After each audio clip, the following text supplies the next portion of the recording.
हाय बच्चों, अस्सलाम वालेकुम। कैसे हो आप सब? नेक्स्ट टॉपिक पे आते हैं। नेक्स्ट हमारी प्रॉब्लम है 19.5। 19.5 हमारी बुक की प्रॉब्लम है, ठीक है भाई। इसमें जो है, इसका हमारा टॉपिक जो है वो ये बाइंडिंग एनर्जी, ठीक है,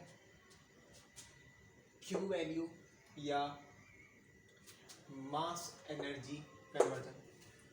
बाइंडिंग एनर्जी, क्यू वैल्यू या मास एनर्जी कन्वर्जन, इन सब के तरीक़ेकार ऑलमोस्ट सेम ही है, ठीक है। सब में या तो E equals to MC square इस्तेमाल होता है या फिर हम मास को 931.5 से मल्टीप्लाई कर देते हैं, ठीक है। तो ये हमारा तरीक़ेकार इसमें रहता है, ठीक है।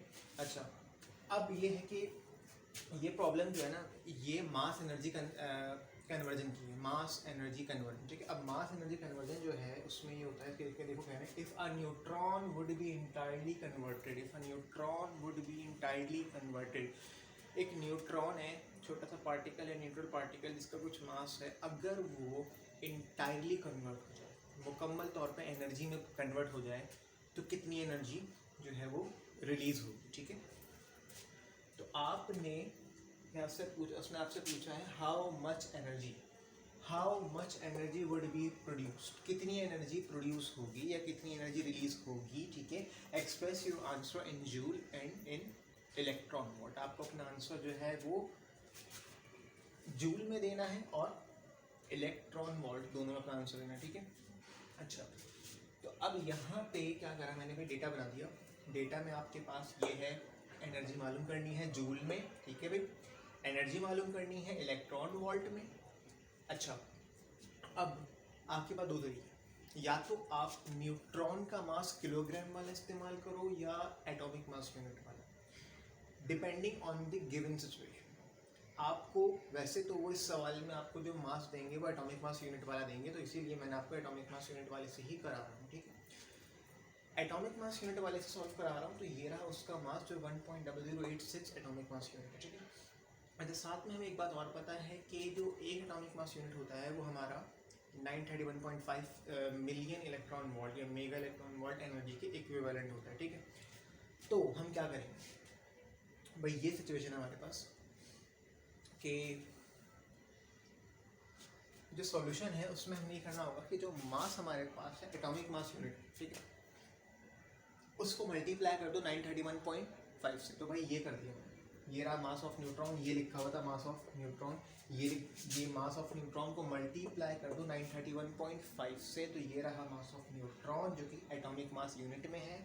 इसको मल्टीप्लाई कर दो इस वैल्यू से, तो भाई ये आपके पास एनर्जी आ गई है इसमें मेगा इलेक्ट्रॉन वोल्ट में। मेगा में क्यों आई, क्योंकि ये वाली वैल्यू ही इटसेल्फ मेगा में होती है, तो आपको जो आंसर मिला है ये मेगा में मिला है। और आप चाहो तो मेगा की जगह 10 की पावर 6 लिख दो, क्योंकि 10 की पावर 6 का मतलब है मेगा। तो ये आपका आंसर बन जाएगा इलेक्ट्रॉन वोल्ट में, ठीक है। ये आपकी जो एनर्जी आ गई है वो इलेक्ट्रॉन वोल्ट में आ गई, ठीक है। मैंने इस मेगा की जगह 10 की पावर 6 लिख दी, ठीक है।